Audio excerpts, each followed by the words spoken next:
ना इधर ना उधर, सीधे मुद्दे पर नजर। और क्या है आज की खबर, आप देखना शुरू कर चुके हैं न्यूज़ 18 पुनीत के साथ। तो एक तरफ ईद की रौनक नजर आ रही है और लोग एक दूसरे का मुंह मीठा करा रहे हैं, दूसरी तरफ गाजा में ईद पर भी मातम पसरा हुआ है। लोग ईद की खुशियां मनाने की जगह हमलों में मारे गए अपनों को अलविदा कहते हुए नजर आए हैं। गाजा में ईद और उसके अगले दिन भी इजरायली फोर्सेस के हमले जारी हैं और इसमें लगातार लोगों की जान जा रही है। ईद के दिन किए गए इजरायली हमलों में 64 लोगों की मौत हो गई, जबकि कई लोग घायल हुए हैं। दूसरी तरफ इजराइल ने राफा इलाके को खाली करने के लिए आदेश दे दिया है।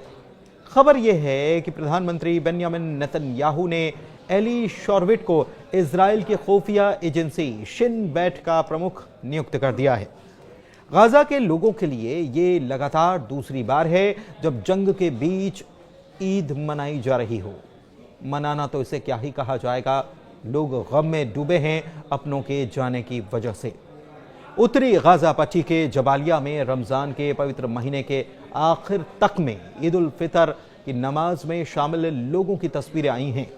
इसमें वो मस्जिदों के बमों से तबाह होने के बाद खंडहरों में नमाज अदा कर रहे हैं।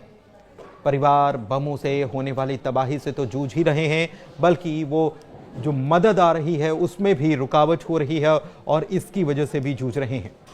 रफा इलाके को खाली करने के आदेश के बाद ये माना जा रहा है कि इजराइल की तरफ से यहाँ पर कोई बड़ा हमला प्लान किया जा रहा है। सेना ने फिलिस्तीनी लोगों को अल मवासी की ओर जाने के आदेश भी दे दिए हैं। ये तटीय इलाके में आता है और गंदे तंबुओं से भरा हुआ एक शिविर माना जाता है। इधर ईद उल फितर के दौरान ये आदेश जारी किया गया। बताएं कि इजराइल ने पिछले साल मई में मिस्र की सीमा पर मौजूद रफा पर एक बड़ा अभियान शुरू किया था। यह गाजा को बाहरी दुनिया से जोड़ने का एकमात्र प्रवेश द्वार माना जाता है। इजराइल के अभी हमास के कब्जे में करीब 59 बंधक हैं, जिनमें से 24 के जीवित होने का अनुमान भी है। इजराइल का कहना है कि जब तक सभी बंधक नहीं लौट आते तब तक वो ऐसे ही हमला जारी रखेंगे। दूसरी तरफ इजराइल के हमलों के जवाब में यमन से हूतियों ने भी हमले किए हैं, जो इसमें नुकसान का दावा किया गया है, जबकि इजराइल की तरफ से यह कहा गया कि आयरन डोम ने इन सभी हमलों को नाकाम कर डाला है।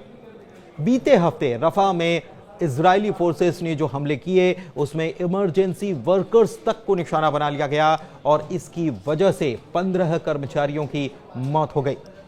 फिलिस्तीन की रेड क्रिसेंट सोसाइटी ने इसे वॉर क्राइम कहा है। दूसरी तरफ एक हफ्ते के बाद जब इन 15 कर्मचारियों के शवों को दक्षिणी गाजा के खान यूनुस में लाया गया तो वहां पर बड़ी संख्या में लोग मारे गए लोगों को श्रद्धांजलि देने के लिए इकट्ठा हुए और इस हमले को शर्मनाक बताते हुए इसकी निंदा की।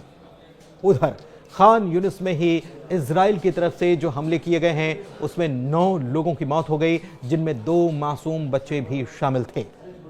दूसरी तरफ मिस्र की राजधानी काहिरा में बड़ी संख्या में लोग मस्जिद के बाहर इकट्ठा हुए। इनके हाथों में फिलिस्तीनी झंडे और बैनर पोस्टर थे। ये लोग गाजा में जंग बंद करने की मांग करते हुए नजर आए हैं। सबसे बड़ी बात तो यह है कि एक तरफ इजराइल के हमले लगातार जारी हैं तो दूसरी तरफ एक बार फिर से युद्ध विराम की बातें भी होने लगी हैं। एक नए प्लान के बारे में चर्चा भी चल पड़ी है। हालांकि अभी तक इस पर जमीन पर कोई ठोस बात निकलकर सामने नहीं आई है, लेकिन मिस्र, कतर समेत अमेरिका की कोशिश है कि एक बार फिर से यहां पर युद्ध विराम हो पाए। खबर यह जरूर है कि फिलिस्तीनी चरमपंथी समूह यानी कि हमास गाजा में संघर्ष विराम के उस नए प्रस्ताव के लिए तैयार हो गया है, जिसके तहत 5 और बंधकों को रिहा करने और इसके बदले 50 दिन के युद्ध विराम की बात है। गाजा के बाहर के हमास के सबसे वरिष्ठ नेता खलील अल हय्या ने कहा है कि हमास ने मध्यस्थता निभाने वाले कतर और मिस्र के समझौते को लेकर भेजे गए नए मसौदे को मंजूरी दे दी है। दूसरी तरफ इजराइल के प्रधानमंत्री बेंयामिन नेतन्याहू के दफ्तर से भी बात सामने आई है कि उसे भी ये मंजूरी मिल चुकी है बड़ी बात यह है कि नए संघर्ष विराम समझौते को लेकर ऐसे वक्त में चर्चा हो रही है जब इजरायली सेना गजा में लगातार हवाई हमले कर रही है और रफा में जमीनी ऑपरेशन चला रही है। मासूम लोग इसमें मारे जा रहे हैं, लेकिन इजराइल की तरफ से यह कहा जा रहा है कि हमास एक और बड़ा अटैक प्लान कर रहा था और इसी को खत्म करने के लिए हमने ये हमले बोले हैं। लेकिन दूसरी तरफ जो ग्राउंड रिपोर्ट सामने आ रही हैं उसके मुताबिक कई मासूम बच्चे, कई महिलाएं जो हैं इन हमलों की शिकार हुई हैं।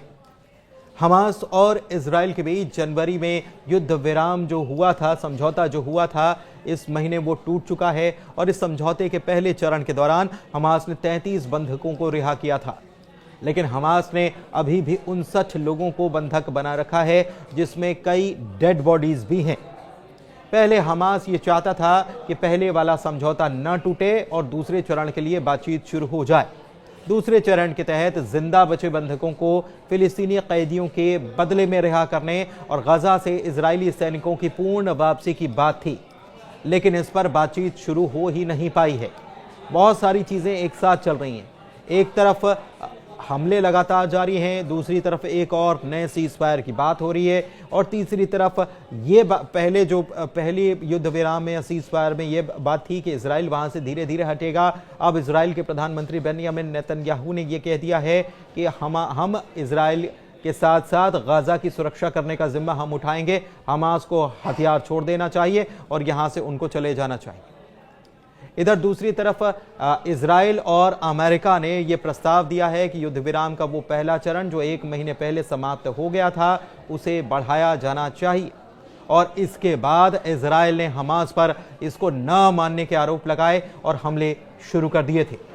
सवाल यह है कि युद्ध विराम के नए प्रस्ताव को हमास ने आखिर क्यों माना है। इसके पीछे कारण जानते हैं। इसके पीछे बताया जा रहा है कि मिस्र ने हमास पर गजा में युद्ध विराम के लिए इजराइल के प्रस्ताव को मानने के लिए दबाव बनाया है और यह कहा कि अगर हमास युद्ध विराम की डील को नहीं मानता तो उसके इलाके में जो भी फिलिस्तीनी इस वक्त रह रहे हैं उन्हें वो बाहर कर देगा। दरअसल मिस्र में वो फिलिस्तीनी हैं जो पहले इजराइल के कैद में थे और उन्हें डील के तहत इजराइल ने रिहा किया था। इसे लेकर ही मिस्र ने यह धमकी दी कि हमास लचीला रुख अपनाए और बंधक समझौते के संशोधित प्रस्ताव को स्वीकार करे। फिर सवाल यह उठता है कि आखिर जब पहले सब कुछ ठीक ही चल रहा था तो यह सीज फायर इजराइल ने क्यों तोड़ा। तो इसके पीछे इजराइल के भीतर के हालात भी कारण बताए गए। कहा गया कि प्रधानमंत्री बेंयामिन नेतन्याहू की राजनीतिक समस्याएं बढ़ती ही जा रही हैं। भ्रष्टाचार के मुकदमे में अदालती कार्रवाई में थोड़ी सी तेजी देखने को मिली। दूसरी तरफ खुफिया एजेंसी के प्रमुख को हटाने के बाद लोगों का गुस्सा उन पर और फूटा। हमास की कैद में मौजूद लोगों की रिहाई में जो देरी हो रही है इसको लेकर भी लोगों में नाराजगी बढ़ती ही जा रही थी और यही वजह थी कि नेतन्याहू के ऊपर बहुत ज्यादा प्रेशर था। बाहर से भी और अंदर से भी काफी दबाव उनके ऊपर बना हुआ था और इसी दबाव को कम करने के लिए एक बार फिर से अटैक शुरू कर दिए गए और इजराइल ने हमास पर हमलों की बरसात करनी शुरू कर दी।